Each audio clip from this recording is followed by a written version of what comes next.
Moment with Spencer Klavan. He is the editor of the Claremont Institute and author of How to Save the West, Ancient Wisdom for Five Modern Crises.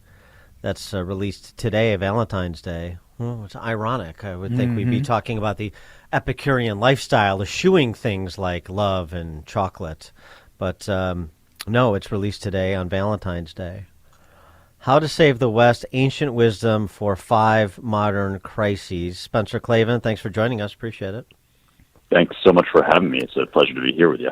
So, thinking about the West, I can't help but go back time and again to this observation that was made by the Roman historian Livy about a decade before the Roman Republic fell, in which he described the fundamental problem in the Republic as a populace that could neither confront its ills or their cures. Is that where we are in the West?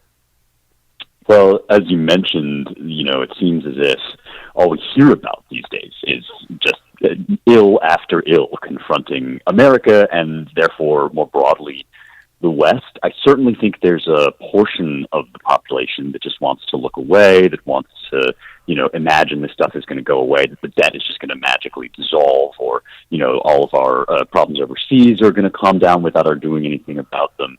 But at the same time, I actually also think that there are a fair few people out there, and I talk to them a lot, who do want some sort of guidance for how to fix these problems, how to be involved in fixing these problems. But what they really feel is despair. Like, they don't know where to start. The problems are so big, and we feel so small that a lot of folks are kind of casting about for some route forward that makes any sense at all. And that's kind of why I wrote the book. The truth of the matter is, it can feel very disorienting as if these problems are all new. But in point of fact, as you just alluded to, there have been civilizations that have gone through some of these issues before, great thinkers and statesmen who have risen up to address them.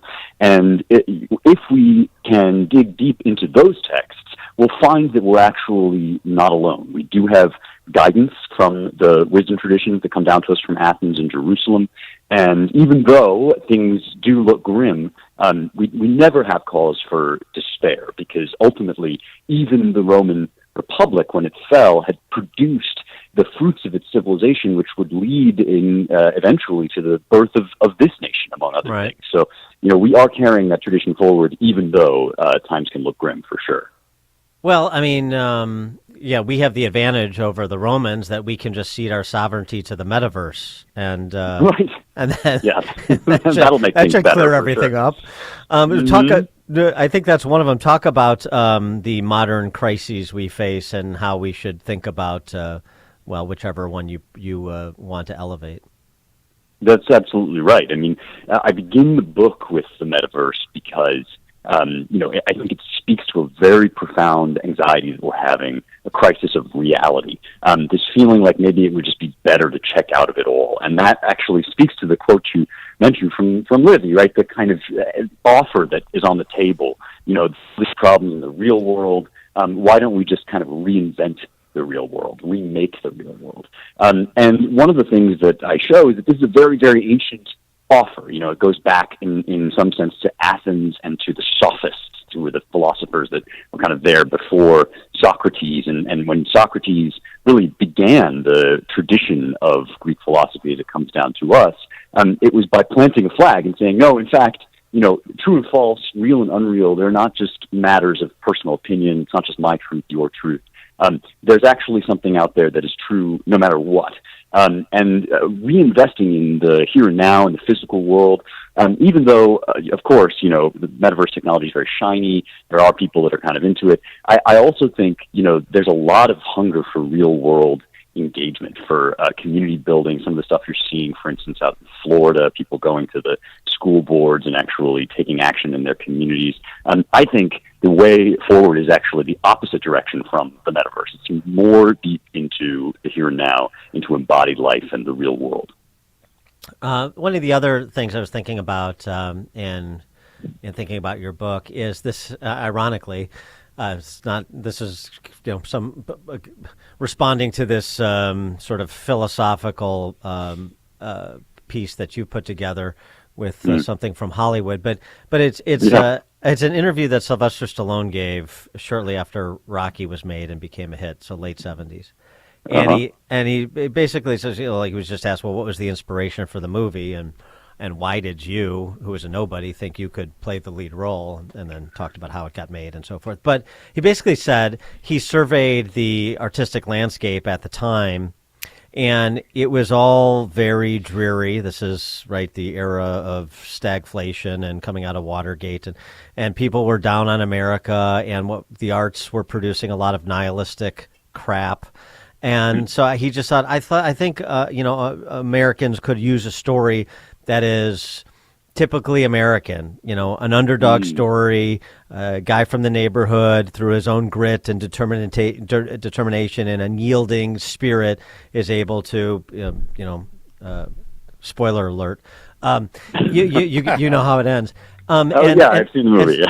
And so that was what it sort of inspired him. And I wonder if we're not sort of in the same place. Certainly, when I go to art houses over the last decade, it's been a lot of and since Trump got elected in particular, it's been a lot of nihilistic crap. And I wonder maybe if that's part of it too, is responding to the fatalism and the darkness that is emanating from the art community with something like more modern versions of these uplifting stories that speak to what we hope is our fundamental character as a nation. Oh, that's such a smart point. I mean, there's nothing wrong with bucking up the troops, because after all, why shouldn't we have hope? It's not as if the world has never gone through difficult times, difficult periods. Even just as you make reference to the 70s, you don't even have to dig back into ancient history. C.S. Lewis, the great Christian apologist, who himself lived through 2 world wars and moments that certainly seemed as bleak as anything we've seen, he had this beautiful observation about the medieval era, that they always seem to be looking back into the past, whereas in our modern society, we're always kind of looking ahead into the future, what's going to happen next, what's the new tech going to do. The medievalists were much more concerned with the past, and they always seemed to feel as if the past was better than the present. There was some glorious golden age, and things had kind of fallen from there. And yet, they never despaired. This was not a gloomy kind of attitude that they had.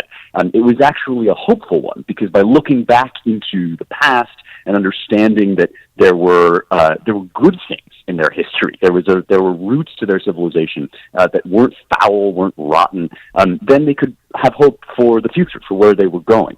And one of the features of our modern discourse, as you're kind of alluding to, is this just incessant gloom about our origins, especially America's origins. The 1619 Project, racism is in America's DNA. It's sort of threaded into our very being to be evil. And that kind of misery, that ceaseless insistence on despair, I think it's sickening. I think a better and truer narrative about ourselves is, of course, we're fallen, of course, things have gone wrong, of course, we're broken, and yet, in fact, our civilization is good. The roots of it are worth recovering. The good, the true, and the beautiful is embodied and passed down to us in the wisdom literature of Athens and Jerusalem, and America remains the best product of the West to date. So, yeah, of course we've got problems, but this ceaseless despair, you're absolutely right. What's the point of it except to cause people to throw out their hands? Better by far to celebrate our origins and look hopefully toward the future. What about this is something that's time immemorial too, because hubris is a affliction of the human condition. But the the idea that we can fix things, we can bend. Technically fix things. We can bend Mother Nature to our will. We can stop a virus from spreading. We can eradicate poverty. All these things that we think we can do through the force of our good intentions, as spoken through a government program of some sort. How do you see that as a challenge in modern times? Yeah, absolutely. You're right that it's old, it's ancient, this impulse to find a mathematical equation that's going to cash out in terms of, all the perfect answers to all the questions. And, in its modern form, this really goes back to the capital P progressive movement, I think, with this idea that, you can kind of build a machine that's going to make representative government obsolete.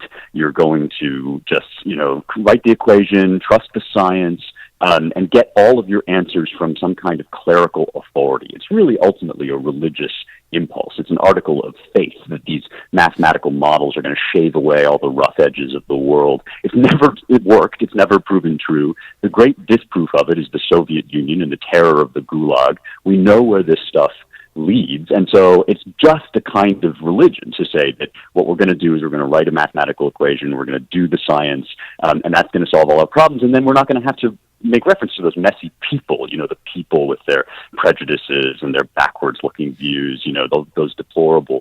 Well, the classical tradition of political philosophy does offer another way out here. It's to say, actually, it's true that math and science exist. They can answer some questions about the physical world. But when it comes to ethics and to morals, there is no mathematical equation. There's only the shaping and the molding of the human soul by the great traditions of the wisdom literature. And the thing about it is, it's called phronesis in Greek, this idea of practical wisdom. How do you take the principles of the true, the good, and the beautiful and live them out, apply them in your choices? How do you show up for your kids? How do you show up for the school board? And that's why the local becomes so important in times like these. It's actually the human-sized problems, which can be solved and decided only by human beings working together face-to-face in real-life community. Those sorts of things will never be reducible to a machine or to mathematical equations, and we ought to claim ownership over that rather than handing over all our authority to these kind of scientific clerics. So does that call for a religious awakening, another one, or do we just need to, read more of the, more C.S. Lewis and Jeremy Bentham? No. The West is the tradition of Athens and Jerusalem. You need reason and revelation, and that means there really is no getting around reference to a higher power. There's a line in the Bible that says, "The fool hath said in his heart, there is no God." And it's easy to read that and think it's just a dig at atheists, like, oh, atheists are dumb or something. But the line is actually much more profound. What it's saying there is, if you tell yourself that you don't worship, that you have no religion, that you don't the need to some higher power, if you tell yourself that, you're fooling yourself. You're making yourself into a fool, because everybody gets up in the morning and makes a choice, does something because of what he believes to be good, what he wants, what he's aiming at. And that means there's some highest good somewhere that we are aiming at. And if you tell yourself you're not doing that, you'll just be worshiping without realizing, which is what you see when people kneel at Black Lives Matter rallies and they pray for absolution and forgiveness, or when Dr. Fauci comes up and says, I represent the science. That's not a man doing science, that's a man making claim to clerical authority. Our nation is founded on a different idea. Yes, we don't have a state-established sect or religion or creed of that kind, and yet we do believe in a creator, and we believe that's what's worthy of our worship. And if we don't believe that, then we're going to find it harder and harder to get out of bed in the morning. So we are going to need a religious revival, yes, of that sort. Yeah, it's the old Chesterton observation, right? When you stop believing in God, you are apt to believe in anything. You're going to find something to worship, and then we see the expression of this in all these secular political movements.